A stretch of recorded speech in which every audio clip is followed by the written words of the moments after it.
Reunion. A late Saturday afternoon, bathed in soft sunlight, held at an upscale restaurant near the financial district. Along the long row of tables, laughter echoed, wine glasses clinked together, and personal success stories were shared with pride. Everyone there was an alumnus of the economics department, University of Michigan. 20 years had passed, yet the atmosphere in the room was steeped in familiarity, full of confidence, comparison, and judgmental glances. A black man walked in, dressed in a simple turtleneck sweater and a light gray khaki coat. No luxury watch, no diamond ring. He nodded politely to the crowd, but only a few recognized him. "Jason, is that you?" a woman exclaimed. "Oh my God, I thought you weren't coming." Jason smiled and nodded. No one in the crowd knew that the modest man before them was the CEO, behind one of the fastest-growing financial firms in America, Thorn Equity Group. Laughter filled the room as Alex Morgan entered. Slicked back hair, designer suit, a Rolex watch gleaming under the lights. He walked in like a star, drawing nearly everyone's attention. "Alex, still as sharp as ever. Heard you're now the branch director at Westfield Capital? That's badass." Alex soaked up the praise with over-the-top confidence, shaking hands here, throwing arms around shoulders there, until his eyes suddenly landed on Jason, quietly seated at the end of the table. He paused for a second, then sneered. "Oh, Jason, I thought you were still doing something in some accounting department or whatever." "No, I've moved on," Jason replied calmly. "Still as modest as ever, huh?" Alex smirked, eyes flicking over Jason's worn jacket. "I heard some companies have been hiring more black folks lately just to make their diversity reports look good. I mean, seeing you sitting there, it does help with the optics." The table fell quiet. A few people exchanged uneasy glances.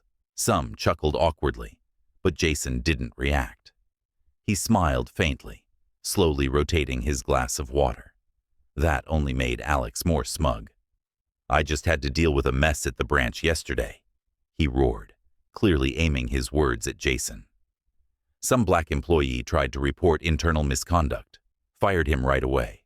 No room for drama where I work."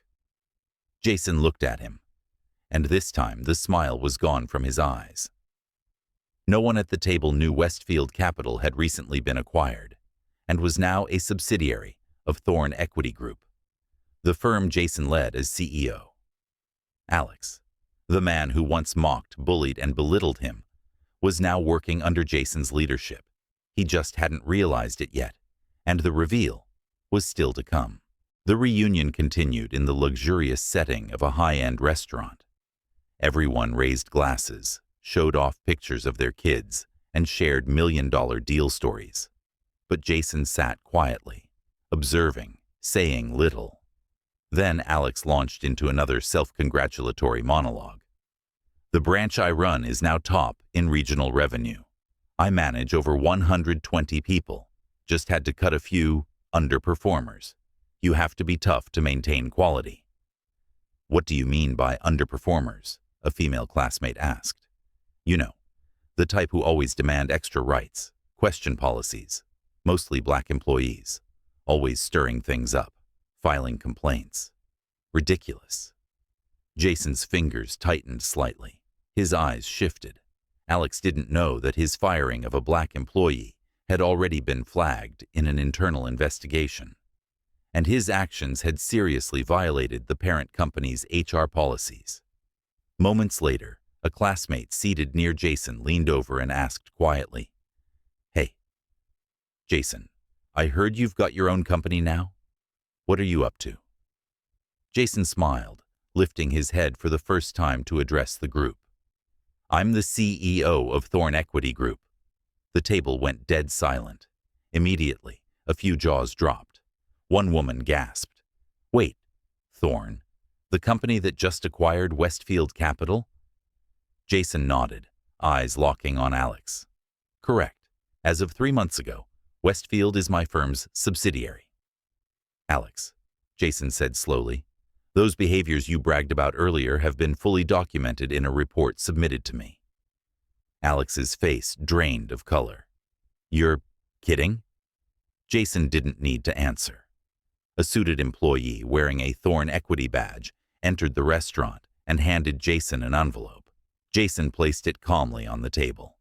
This is your official notice of suspension pending internal investigation.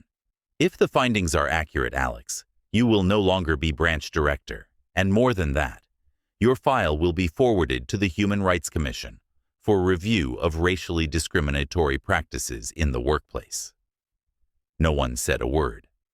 Alex sat pale and frozen. The same people who had laughed with him now looked away, avoiding his gaze. Jason stood, slowly rising from his chair. Back in the day, I used to sit alone in the cafeteria, mocked for my skin and my name.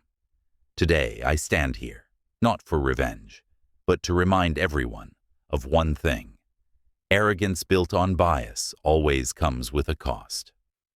He walked away, leaving behind a room heavy with silence. The next morning, social media erupted. A 2-minute clip secretly recorded at the reunion began circulating across platforms. In the video, Jason, dressed in a simple shirt, calmly placed the suspension notice on the table. Across from him, Alex sat pale and speechless. Jason's voice rang out clearly. Arrogance built on bias will always come at a cost. Hundreds of thousands of views in mere hours. Comments flooded in. A black CEO turning the tables at a reunion with his old bully. Is this a movie or real life? Jason, you're living proof that success doesn't need to scream.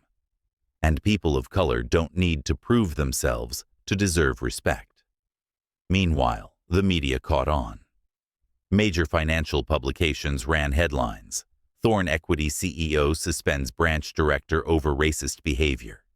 Black leadership, from bullied student to billion-dollar CEO. News outlets invited analysts to comment. Many praised Jason's calm, yet commanding response. A racial equity speaker called the moment a silent slap to the face of a corporate structure that has tolerated discrimination far too long.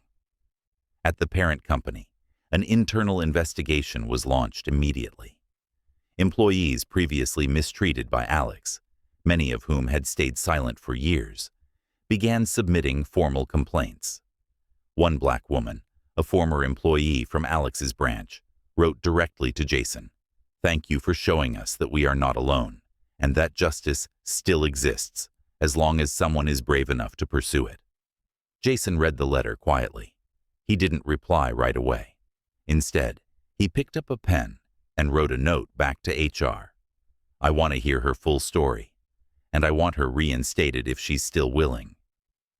Jason had never liked being in the spotlight, but this time, when invited to speak on a program titled Leading with Values, he said yes. He stepped onto the stage, no slides, no assistant. "I used to be the black college kid mocked in the hallway, but I chose not to feed my hate. I fed my persistence.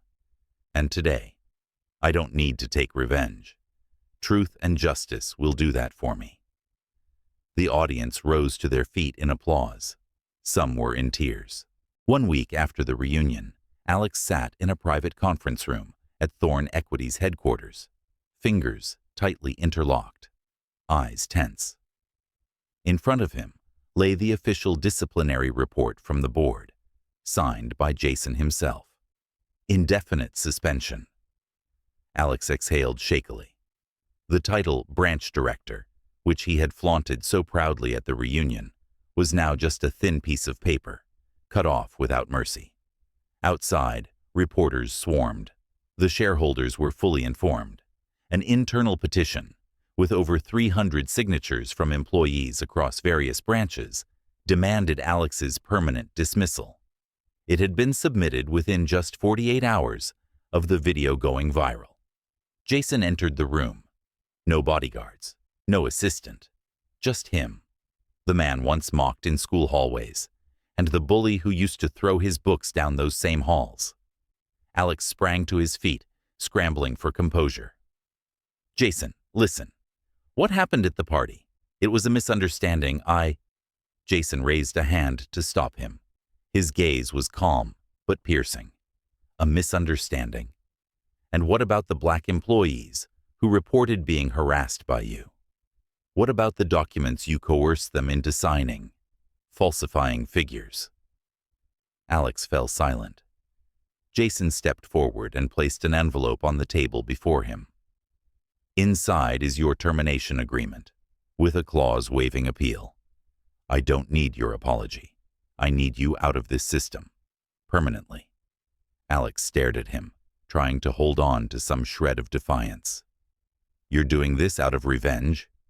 Jason looked at him for a long moment, then smiled. Not with malice, not with triumph, just a quiet smile from someone who knew his worth. Number. I'm doing this because I have a responsibility to those who were once like me, mocked, dismissed, made to feel invisible. And today, I speak for them. Silence thickened the room. Jason turned and walked out, leaving Alex with the envelope in hand. No reputation, no title, only the one thing he'd never been prepared to face. The truth. In the hallway, a group of young employees, Black, Asian, Latinx, watched Jason walk by. No one spoke, but their eyes said everything. He wasn't just the boss anymore. He was hope. 2 months after the incident with Alex, Jason was invited back to Harrington University, where he had once been forgotten, ridiculed, and isolated because of his skin color. But this time, he wasn't Jason, the broke student in a hoodie. He was Jason Bennett, CEO of Thorn Equity, a guest speaker at the graduation of the School of Economics. The entire auditorium fell silent as he walked onto the stage.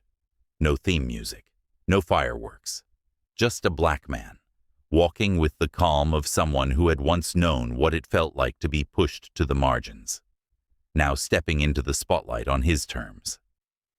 Jason took the mic. His voice was low and steady, no shouting needed. 15 years ago, I sat in the very last row of this auditorium. I remember how it felt when someone asked if I was sitting in on a class, when the professor called on every student to stand up and introduce themselves and skipped me. I was once called a quota case, told I only got in because of minority support policies. Some afternoons I wiped tables in the library, watching my classmates drive off in sports cars. I thought, maybe I don't belong here. He paused. The entire hall held its breath. Then Jason looked directly at the front row, where students of color watched him like he was something too rare to believe. I was wrong. We don't need to belong to this place. We build our place, and if the door won't open, we rebuild that door with our own hands. The first applause broke, soft at first. Then it erupted. The entire auditorium stood. Professors were speechless. Students shouted his name. Jason! Jason! Jason! Not because of his title, not because of his wealth, but because they knew he had once been them. After the speech, a black student approached, eyes red, hands trembling as he held a sheet of paper. Mr. Jason, I was going to drop out. They told me I wasn't good enough, didn't belong. But your speech, it pulled me back. Jason looked at the boy, placed a hand on his shoulder, and said gently, what they call you doesn't matter. Let your actions answer them instead. That speech never aired on national television, but a blurry student-recorded video uploaded online hit over 12 million views in 1 week. Title: The CEO Who Came Back to the Classroom That Once Rejected Him. After the powerful speech at Harrington, once the students had cleared out and only a few maintenance lights flickered overhead, Jason packed up his notes, preparing to leave the auditorium. A familiar voice echoed from the back of the hall. Jason, would you stay a moment? Jason turned. An older man with graying hair stood tall, still carrying a quiet sense of authority. Professor Alan Brewster. Years ago, he taught applied finance. the course where Jason earned a perfect grade. He was also the man who stayed silent when a white student called Jason lucky to be here, right in front of the class. Jason nodded slightly, saying nothing. Professor Brewster stepped closer, his hands clasped, eyes lowered, as if weighing every word. I saw what they did to you back then. I saw your effort, and the sideways glances that followed you. And I stayed silent. I thought silence was neutral, but I was wrong. Jason remained still, listening.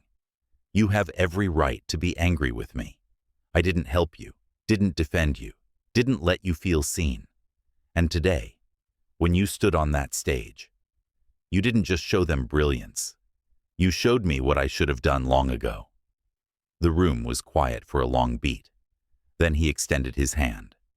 A handshake, seemingly heavy but straightforward with years of unspoken truth. Jason looked at him for a moment. Then he extended his hand, not to forgive, but to close a chapter. On his way out, a student reporter stopped Jason. Jason, is there something you'd like to say to students going through what you once experienced? Jason looked into the lens, a faint smile on his lips. Remember this. You don't need to be accepted to prove you're worthy.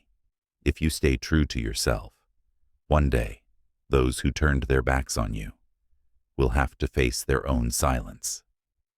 That line spread across social media like wildfire, and Professor Brewster, the next day, wrote a blog post titled, "The Student I Once Overlooked and What He Taught Me About Silence."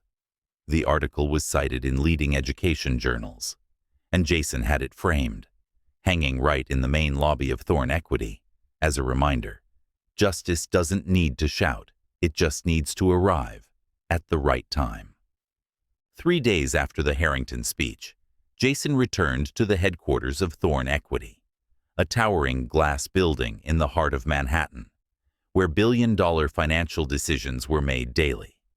That day was the company's expanded shareholders meeting, with the participation of senior executives, major investors, and board members. The atmosphere in the 42nd floor boardroom was tight as a drawn bowstring, all because of one controversial name, Alex Redding. After being publicly exposed and fired by Jason, Alex had quietly tried to reach out to a few veteran shareholders, those not too fond of a young black CEO bringing a moralistic wind into the company. During the meeting, Mr. Raymond Delacroix, an older shareholder with a deep voice and unreadable gaze, stood up. Jason, I understand your desire to clean up the company's culture, but firing a branch director on the spot without going through proper procedures, you risk shaking shareholder confidence in Thorne Equity's governance stability. The room fell silent. A few nods of agreement floated across the table. Jason sat upright. His gaze wasn't defensive, just calm and steady. He placed a hand on the table and spoke evenly. Mr. Delacroix, when a senior manager directs staff to manipulate financial records to meet KPIs, do you call that stability? When that same person deliberately does it in front of me to assert dominance, is that good governance? Delacroix said nothing. Jason continued, slower now but more forceful. I didn't fire Alex because he disliked me. I fired him because he damaged the integrity and reputation of this organization. And I did it in that moment. Because a real leader doesn't wait for process when faced with corruption. A wave of murmurs rippled through the room. Jason looked up, scanning the entire boardroom, his eyes unwavering. If you're looking for a CEO who turns a blind eye just to keep the peace, I'm not that person. But if you want a CEO who'll stand up for fundamental values, I'm the only one who'll do it, even when it's unpopular. Mr. Delacroix narrowed his eyes, then unexpectedly gave a slow nod. You have a point.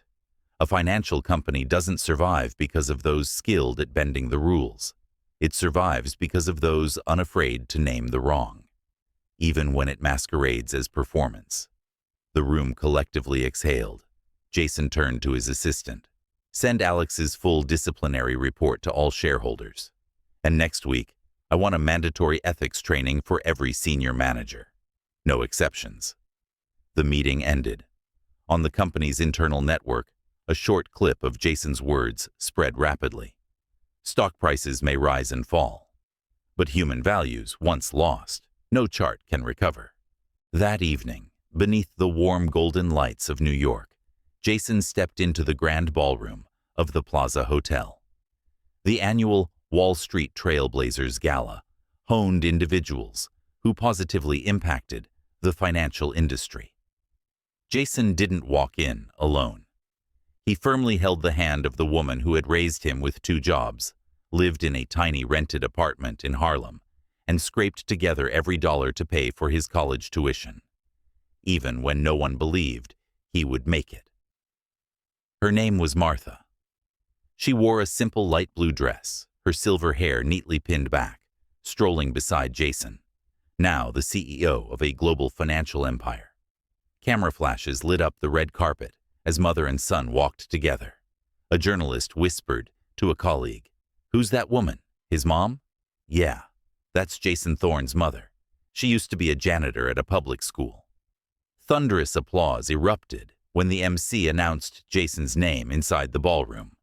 But instead of walking directly to the stage, Jason handed the microphone to his mother. The entire hall fell silent. Martha looked at the audience, her voice trembling. Years ago, Jason once asked me, "Mom, why do you clean all night when people keep saying I'll never get into college?" And I said, "Because I believe in you. Even if the world doesn't, I still do." The room exploded in applause. Jason gently squeezed his mother's shoulder. He stepped forward to face the giant LED screen displaying a photo of his 18-year-old self. Skinny, in a worn hoodie, standing in front of a college library, his eyes tired but determined. He took the mic. His voice was deep and full of emotion. "I'm not standing here because I'm better than others. I'm here because I had a mother who never let me believe I was less than, even when the world said I was. I've been laughed at, ignored by professors, labeled as a quota hire. But I learned not to define myself by how others looked at me." Jason paused, eyes locking onto the VIP section, where sat former classmates who once mocked him, and influential business leaders who had once refused to work with him because of the color of his skin. "I'm standing here to say, people like me, Black people, overlooked people, can lead. Not just jobs, but the future, the voice, and the value of who we are." The room held its breath, then erupted once more. Martha wiped her tears. Jason smiled, gently kissing his mother's forehead as thunderous applause roared around them.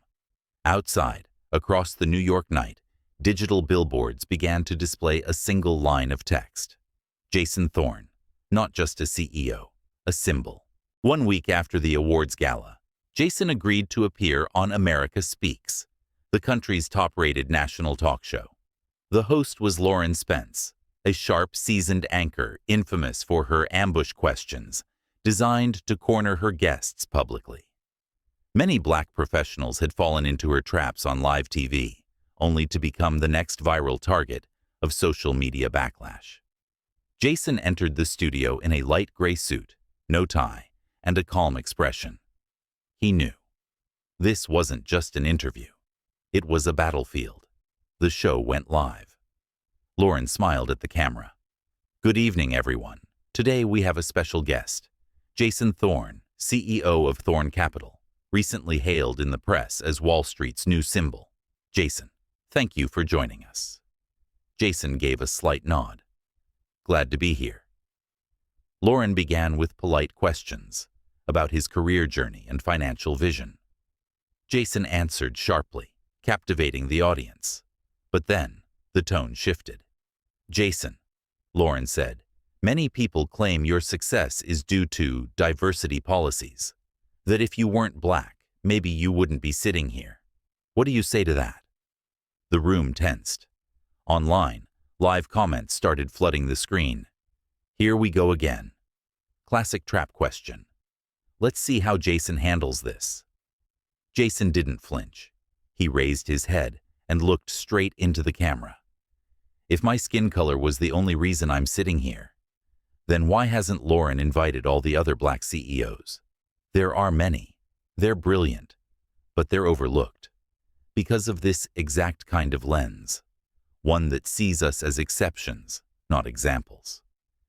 Lauren froze for a second. Jason continued, his voice calm but razor sharp. I didn't enter finance through privilege. I entered with a scholarship, 2 part-time jobs, and 3 internship rejections, all because my name didn't sound right. And I didn't climb to CEO because I'm black. I climbed because I made money for people who never believed in me. Applause broke out in the studio. Lauren tried to recover.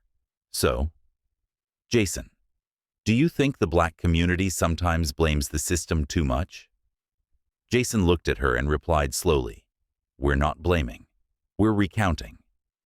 If anyone feels uncomfortable hearing the truth, the problem isn't the storyteller. It's what we've had to survive. A dead silent second. Then, the studio erupted in thunderous applause. Online, the stream exploded. This man just flipped the script. That was the cleanest clapback I've seen on live TV. She walked into a battle with someone who came prepared. Lauren lowered her gaze and shifted to another topic, but everyone knew. She had lost, on her stage.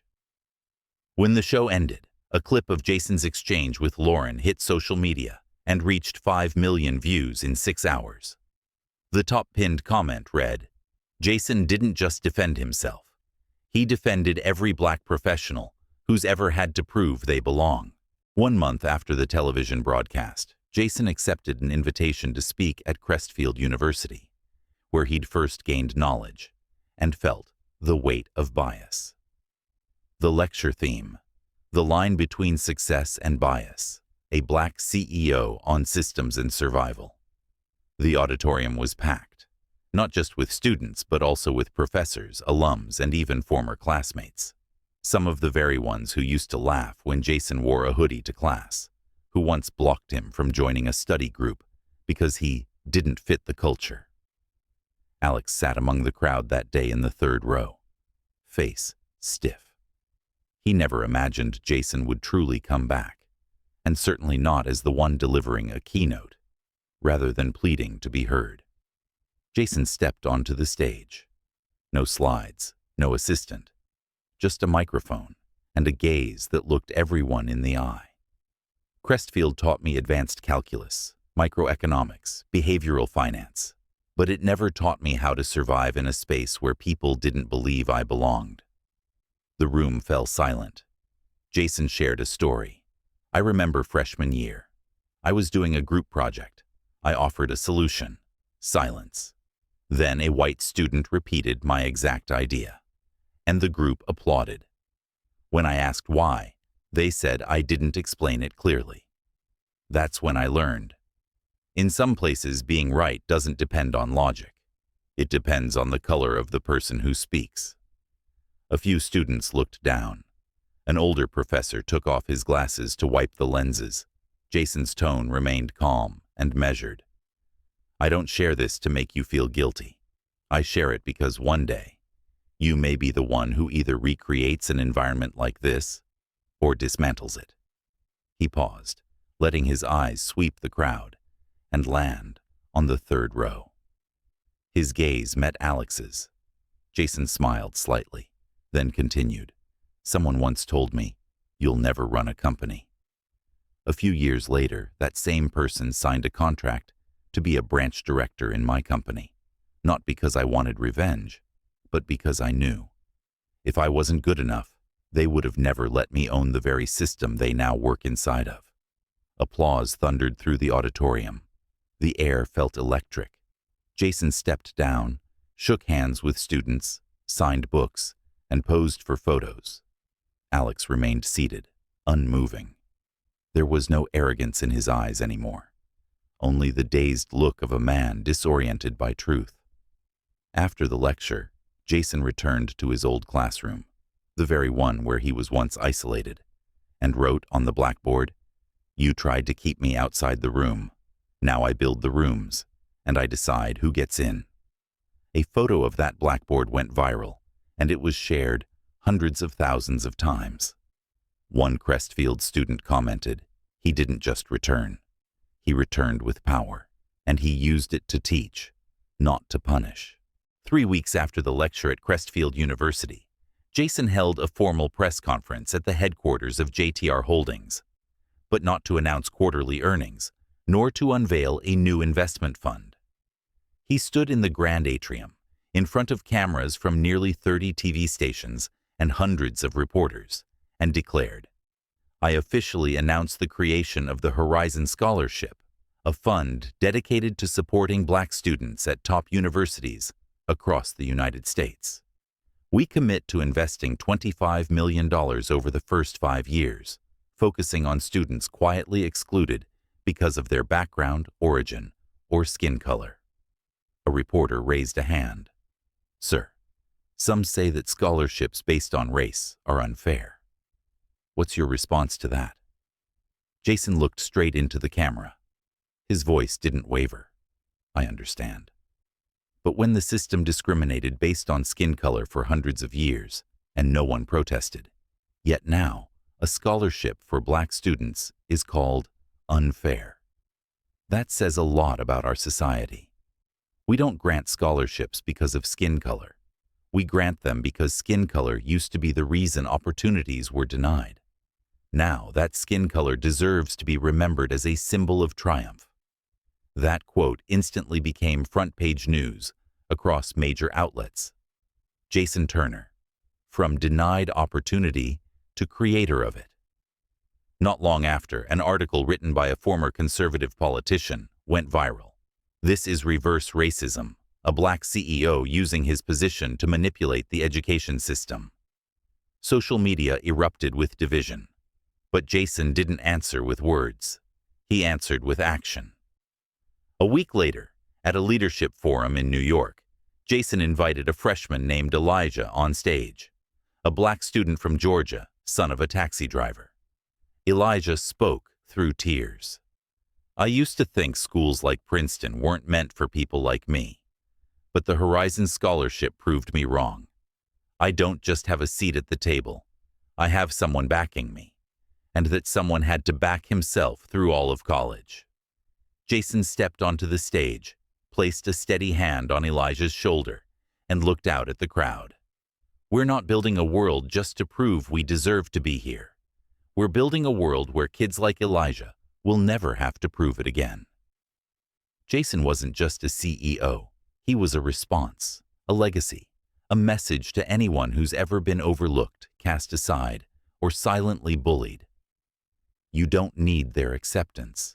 You just need to stand long enough until they can no longer deny you. And in the thunderous applause that followed that night, the world was no longer the same.